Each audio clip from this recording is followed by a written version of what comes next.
자, 여러분 오늘 본문은요. 남유다의 네 번째 왕이거든요.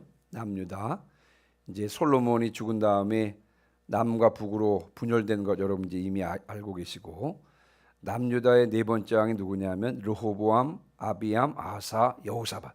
여호사밧입니다. 여호사밧과 그의 아들 여호람, 그리고 또 그의 아들이 누구냐면 아하시야거든요. 아하시야. 그래서 여호사밧의 아들 여호람과 그의 아들 아하시야의 이야기를 다루고 있는 것이 오늘 본문입니다. 여러분 이제 남과 북으로 나뉘었기 때문에 왕들 이름이 여러 명 나오잖아요. 그래서 이 북이스라엘 왕과 남유다 왕의 이름을 순서대로 익혀두면 열왕기 상하와 역대상하를 이해하는 데 크게 도움이 될 것입니다. 자, 그러면 여러분 한번 따라해 보시겠습니다. 여여아. 다시요. 여여아. 아아여. 아아여. 여러분 아이스 아메리카노를 아라 그러잖아요. 그렇죠?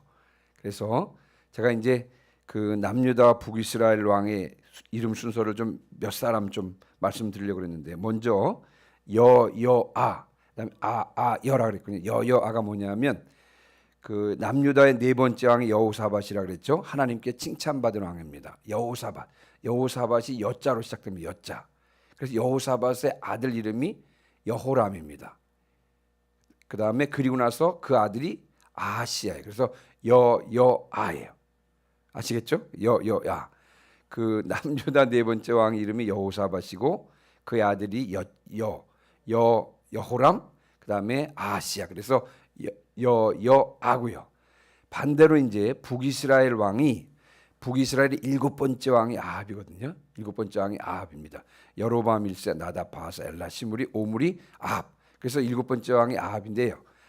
아합이 아자로 시작하잖아요. 그의 아들이 아합니다. 아하시야예요. 아아여. 그리고 그다음에 또 다른 아합의 아들이 여호람입니다. 그래서 이제 남유다는 여여아, 여호사밧, 여호람, 아하시야. 북이스라엘은 아아여, 아합, 아하시야, 여호람. 네. 자, 그래서 오늘 이렇게 익혀두시면요, 이하 본문을 이해하는 데 조금 도움이 될 것인데, 자, 먼저 16절 한번 보세요. 16절. 자, 16절 같이 읽습니다. 시작. 이스라엘 왕 아합의 아들 요람 제5년에 여호사밧이 유다의 왕이 되었을 때에 유다의 왕 여호사밧의 아들 여호람이 왕이 되니라. 아멘.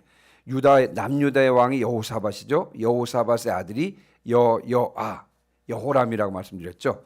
여호사밧, 여호람, 아하시야. 그래서 여호사밧의 아들 여호람 이야기를 좀 할 텐데, 그때 북이스라엘의 왕이 누구였냐면요, 여러분 16절 앞부분에 보시면 이스라엘 왕 아합의 아들 아하여죠. 아하여. 그렇죠? 아하여. 아합, 아하시야, 여호람인데, 근데 여호람이 아니라 요람으로 나왔죠. 왜 요람으로 나왔냐면요, 남유다 왕도 여호사밧, 여호람 이름이 같잖아요. 그렇죠? 그래서 여기서는 편의상 여호람을요 요람으로 표현을 하고 있습니다. 그러니까 원래는 여호람이 맞습니다. 아합의 아들 여호람 때, 그때 남유다의 왕이 누구였냐면요, 여호사밧의 아들 여호람이었다는 것입니다. 자, 일단 이런 전제를 가지고요, 17절입니다. 17절. 여호람이 왕이 될 때에 나이가 32세라. 예루살렘에서 8년 동안 통치하니라. 여기서 말하는 여호람은요, 남유다 여호사밧의 아들 여호람을 가리킵니다. 32세 왕이 돼서 이제 8년 동안 통치를 했는데, 자, 그런데 이상한 내용이 나오는 18절입니다. 18절 같이 읽습니다. 시작. 그가 이스라엘 왕들의 길을 가서 아합의 집과 같이 하였으니 이는 아합의 딸이 그의 아내가 되었음이라. 그가 여호와 보시기에 악을 행하였으나. 아멘. 자, 여호람의 지금 여호사밧의 남유다 여호사밧의 아들 여호람 이야기를 하고 있는데, 18절에 보니까 그가 북이스라엘 왕들의 길을 갔다 그랬습니다. 여호람은 남유다 왕인데, 그런데 오늘 성경 본문이 가리키고 있는 것은 뭐냐면, 이 여호람 왕이 북이스라엘의 왕들의 길을 가서 아합의 집과 같이 하였다 그랬습니다. 남유다 왕인데도 아합의 길을, 아합은 악한 왕이죠. 그러니까 아합의 길로 갔다는 말은 좋은 말입니까? 나쁜 말입니까? 나쁜 말입니다. 자, 그러면서 그 이유를 설명하고 있는데 아합의 딸이 그의 아내가 되었습니다. 그랬습니다. 자, 여러분 이제 북이스라엘의 이제 아합 왕이었고 남유다의 여호사밧 왕이었습니다. 남유다의 여호사밧 왕과 북이스라엘 아합 왕이요 사돈 관계가 됩니다. 그래서 여호사밧의 아들이 누구라 그랬어요? 여호사밧의 아들이 여호람이라. 여호람과 아합의 딸이 누구냐면요 아달랴입니다. 아달랴. 그래서 이 두 사람이 결혼을 시킵니다. 두 사람이 결혼을 하는 것입니다. 자, 그런데 이 결혼으로 인해서 북쪽 아합의 우상 숭배가 남쪽 유다까지 내려오게 되는 것입니다. 아합의 딸 아달랴, 그러니까 여호사밧이 하나님께 칭찬받은 왕인데 그 여호사밧의 아들이 누구냐면 여호람이잖아요. 여호람. 근데 이 여호람이요 아합의 딸 아달랴와 결혼하게 되면서 그러면서 여호람도 아합의 길을 따르게 되었고요. 그의 아들이 아하시야거든요. 아하시야도 아합의 길을 따르게 되었습니다. 다시요. 여호사밧의 아들 여호람이 아합의 딸 아달랴와 결혼을 해서 아합의 길을 가게 되었고요. 그리고 여호람의 아들 아하시야도 아합의 길을 따르게 된 것입니다. 그래서 여러분이 남북의 역사를 읽어보면요.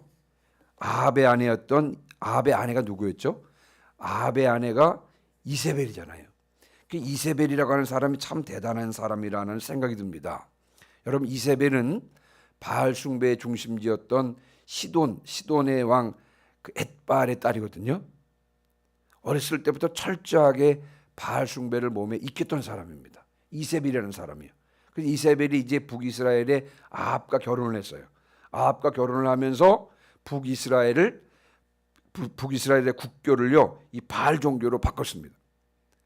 그것도 부족해서 북이스라엘의 종교를 하나님 믿는 신앙에서 바알 종교로 바꾼 것도 부족해서 여러분 지금 이 바알 종교를 남유다로 수출을 하고 있는 것입니다. 남유다로 수출을 하고 있어요. 딸 아달랴를 남유다에 시집 보내면서 뭐도 보내냐면요 바알 종교도 보내게 된 것입니다. 그래서 여러분 남유다도 바알 숭배가 판을 치게 된 것입니다. 북이스라엘과 남유다는 비록 분열되었지만요 여러분 하나님께서 선택하신 하나님의 백성이 아니었습니까? 그렇죠? 북이스라엘이나 남유다나 다 하나님의 백성들이었지만 그런데 이세벨이라고 하는 한 여인에 의해서 여러분 바알을 섬기는 나라로 전락한 것입니다. 참 이세벨의 영향력이 대단했다 그런 생각이 듭니다. 저 읽으면서 그러면서 이세벨을 보면서요 과연 하나님의 백성들인 믿는 우리들의 영향력은 과연 어느 정도 되는지 한번 묵상해 보면 좋겠습니다. 이세벨은요 이 가짜를 가지고도 그렇게 열심이었습니다. 결국 사람들을 죽음으로 몰아가면서도 그렇게 당당했는데 과연 나는 진짜 이 복음을 가지고도 그것을 전하는데 이세벨처럼 열심이었나. 또 사람들에게요 영생이라고 하는 엄청난 선물을 주려고 하면서도 과연 나는 당당하게 증거를 했느냐. 사람들이요 내가 그리스도인이라고 하는 사실은 알고 있는가. 나에게 이세벨이 끼쳤던 그런 영향력이 있기는 한 것인가. 이세벨을 보면서 여러분 그런 부끄러운 마음이 들었습니다. 절대 진리를 가지고도 정말 최고 영생이라고 하는 최고의 선물을 가지고도 이렇게 힘을 못 쓰고 있으니 참 안타까울 뿐이다. 그런 생각을 제 자신에 대해서 하게 되었습니다. 이 절대 진리와 영생이라고 하는 최고의 선물에 대한 인식이 부족한 것이 아닌가. 또 그것에 대한 이 확신이 부족한 것이 아닌지, 또 여호수아와 갈렙 같은 이 담대한 믿음이 부족한 것은 아닌지 이세벨의 모습을 통해서 저의 모습을 다시 한번 돌아보게 되었습니다. 어쨌든 간 이런저런 이유로요 남유다 여호사밧의 아들 여호람에 대한 평가가 분명한데요. 여러분 18절 다시 한번 보시면 18절 끝에 보면 이 남유다 여호사밧의 아들 여호람에 대한 평가가 18절 끝에 보시면 그가 여호와 보시기에 악을 행하였으나, 결국은 여호와 보시기에 악을 행했다는 것입니다. 그렇죠? 아합의 길을 따라갔으니 그런 평가를 받는 것은 당연한 것입니다. 자, 19절입니다. 19절 같이 읽습니다. 시작. 여호와께서 그의 종 다윗을 위하여 유다 멸하기를 즐겨하지 아니하셨으니 이는 그와 그의 자손에게 항상 등불을 주겠다고 말씀하심이었더라. 아멘. 여호람의 악행에도 불구하고 남유다 왕이면서도 북이스라엘 왕들의 길, 아합의 길을 따랐음에도 불구하고요, 하나님께서는요 남유다 멸하기를 즐겨하지 않았다 그랬습니다. 왜 그랬습니까? 왜냐하면 하나님께서 다윗에게 언약하셨기 때문에 그랬습니다. 하나님께서 다윗에게 약속하셨다고 그랬습니다. 항상 등불을 주겠다. 다윗과 그의 후손에게 항상 등불을 주시겠다고 약속했기 때문에 그랬습니다. 하나님은 약속에 신실하신 분이시죠. 그래서 다윗에게 말씀하신 바 그 약속을 지킨 것입니다. 여기에서 다윗과 그의 후손에게 항상 등불을 주신다고 하는 것은요, 무슨 의미입니까? 1차적으로는요, 다윗의 후손이 계속해서 왕위에 오른다는 것을 뜻하는 것입니다. 그래서 여호람의 악행에도 불구하고 남유다가 계속 존속되었던 이유는 여러분 여호람이 잘나서가 아닙니다. 남유다가 하나님 앞에 바로 섰기 때문이 아닙니다. 이것은 전적인 하나님의 은혜인 것입니다. 하나님께서 다윗과의 약속을 기억하셔서 그 약속대로 남유다를 유지하셨기 때문에 그런 것입니다. 또 그리고 다윗과 그의 후손에게 등불을 주신다는 그런 의미는 무엇이냐면요, 궁극적인 의미는 다윗의 후손으로 누가 오신다고요? 예수 그리스도께서 오셔서 우리를 위해서 대속의 피를 흘려주시고 부활하심으로 그를 믿음으로 우리의 죄가 용서받고 하나님의 심판을 받지 않아 구원의 복을 받게 될 것을 의미하는 것입니다. 우리가 구원받는 것은 우리 부모님 때문이 아닙니다.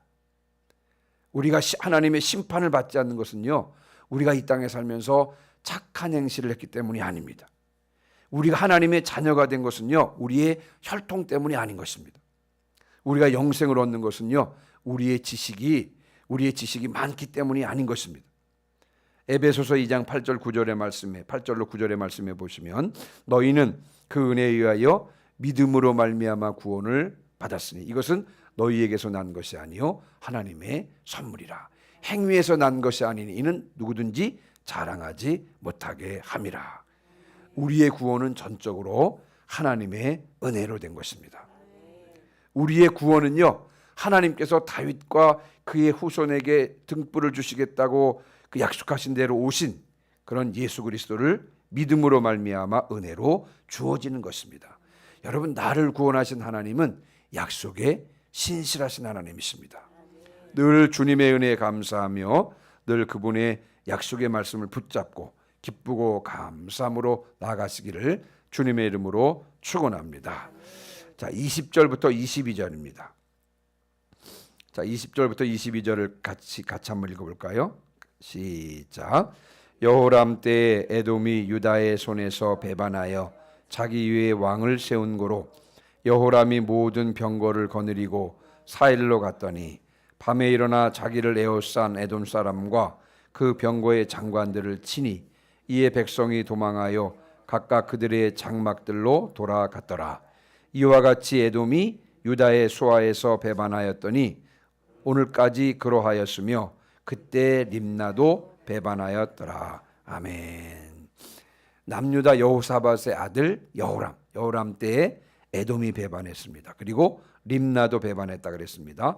여러분, 에돔은 과거에 다윗이 점령한 나라죠. 사해 남쪽에 있는 나라고 다윗 때에 점령됐고요. 림나라고 하는 지역은 여호수아 때에 점령한 땅입니다. 그런데 이 여호람의 통치 시기에 유다가 망하지는 않았습니다만 여러 가지 재앙이 있었습니다. 자, 이는 하나님께서 다윗에게 말씀하신 대로 여호람이 회개하고 돌이키도록 하기 위해서 채찍으로 징계하셨던 것입니다. 사무엘하 7장 14절에 보면 그가 만일 죄를 범하면 내가 사람의 매와 인생의 채찍으로 징계하려니와. 여러분, 여호람이 악행을 행하자 하나님께서는요 여호람이 돌이켜 회개하도록 하기 위해서 채찍을 드신 것입니다만 여호람은 끝내 회개하지 않았습니다. 그래서 결국 하나님의 이제 심판을 받아서 이제 죽게 되는 것입니다. 늘 드리는 말씀이지만 회개하고 돌이키는 것이 은혜인 줄 믿습니다. 집 나간 탕자가 회개하고 돌이키지 않았으면 여러분 어떻게 되었을까요? 그냥 타국에서 굶주려 죽었을 것입니다. 그러나 회개하고 돌아옴으로 무조건적인 용서를 받고 아들의 지위를 온전히 유지할 수 있었던 것이 아니겠습니까? 하나님께서는요 이 여호람이 회개하고 돌아오도록 하기 위해서 에돔과 림나를 통해서 징계를 했습니다. 그래서 여러분 우리가 이 부분에서 하나님의 징계에 대해서 생각해 볼 필요가 있는데, 히브리서 12장 6절 8절 말씀에 보면 주께서 그 사랑하시는 자를 징계하시고 그가 받아들이시는 아들마다 채찍질 하심이라. 징계는 다 받는 것이오늘 너희에게 없으면 사생자요 친아들이 아니니라. 여러분, 징계는요 심판이 아니라 사랑의 매입니다. 하나님의 징계는 그래서 우리가 감사함으로 받아야 되는 것입니다. 하나님께서 우리를 징계하실 때 그 징계를 감사함으로 받아야 합니다. 왜냐하면 하나님께서 징계하신다는 것은 곧 무슨 뜻입니까? 우리가 여전히 하나님께서 여전히 우리를 하나님의 자녀로 인정한다고 하는 표시이기 때문에 그랬습니다.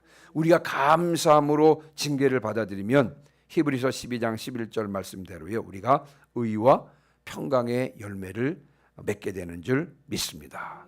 징계를 받을 때 감사함으로 받으시기를 주님의 이름으로 축원합니다. 자, 23절 24절입니다.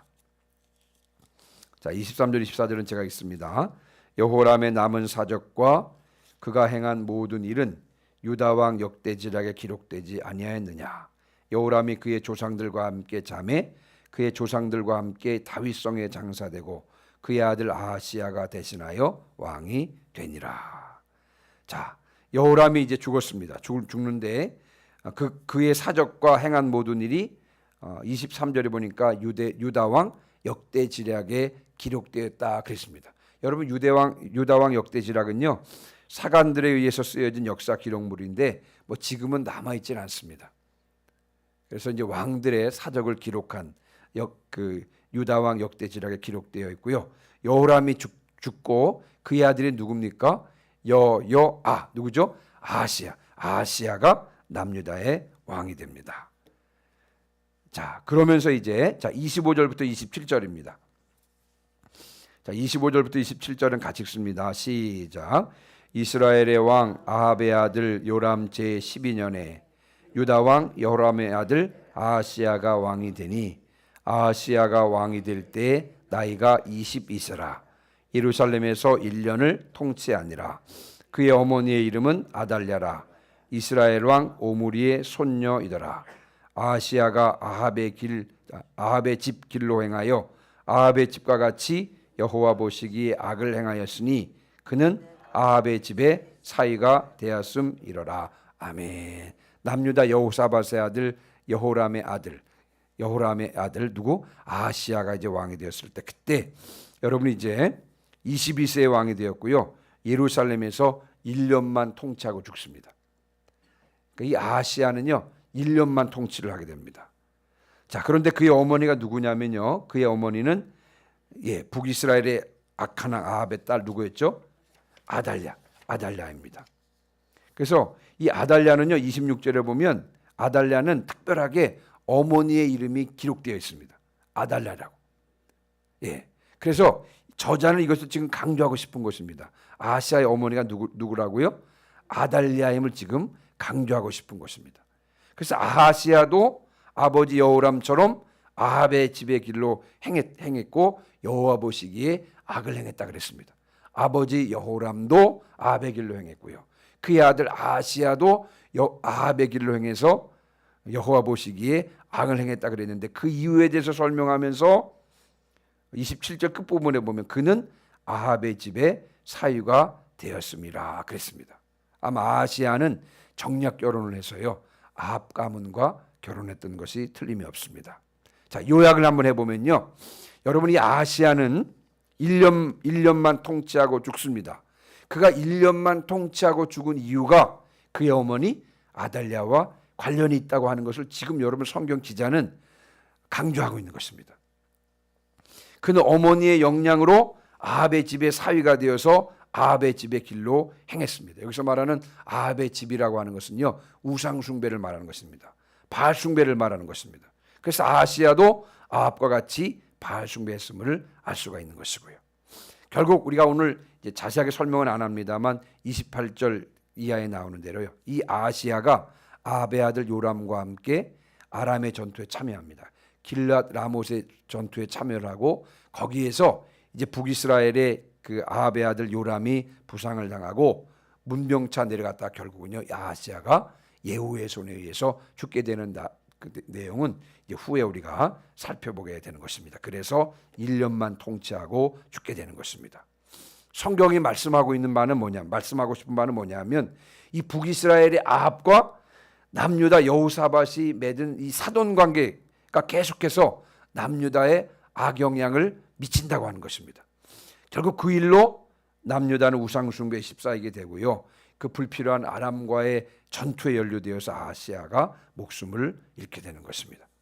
저는 이것을 보면서 이 정말 죄라고 하는 것이요, 죄라고 하는 세력이 정말 전염성 있고 참 집요하다, 이런 생각을 한번 생각하게 되었습니다. 시돈에서부터 북이스라엘, 또 북이스라엘에서 남유다로 이 바알 숭배가 내려와서 나중에는요, 아달랴가 남유다에서 6년 동안 통치를 하게 됩니다. 나중 후에 이제 살펴보게 됐지만 6년 동안 통치하면서 다윗의 왕위가 끊어지고 이 구속사의 맥락이 끊어질 그런 위기가 닥치게 되는 것입니다. 그래서 여러분, 신약 성경은 죄를 문둥병, 한센병에 비유하고 있나 봅니다. 죄가 치명적이고 정말 전염성이 있고 끈질기기 때문에 신약 성경에서는 문둥병에 비유하고 있나 봅니다. 자, 이 죄와의 싸움에서 우리가 승리를 해야 될 텐데 우리의 힘만으로는 죄와 싸워서 승리할 수가 없습니다. 왜냐하면 죄의 세력이 강하기 때문에 그렇습니다. 우리가 예수님을 믿고 예수님과 함께 우리의 정과 욕심을 십자가에 못 박지 않고는 죄와의 싸움에서 이길 수가 없습니다. 오직 믿음으로 죄와의 싸움에서 승리할 수 있을 줄 믿습니다. 믿음으로 또 죄와의 싸움에서 승리하는 저와 여러분 되시기를 주님의 이름으로 축원합니다.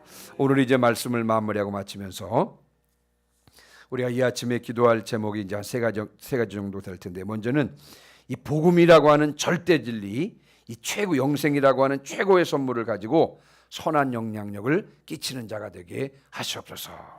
두 번째는요, 늘 신실하신 주님의 약속의 말씀을 붙잡고 나아가게 하시옵소서. 마지막으로 우리의 정과 욕심을 십자가에 못 박고 믿음으로 죄와의 싸움에서 승리하게 하시옵소서. 우리가 357장 찬송하시면서 오늘 들은 말씀을 또 기억하시면서 기도하는 시간 갖도록 하겠습니다. 357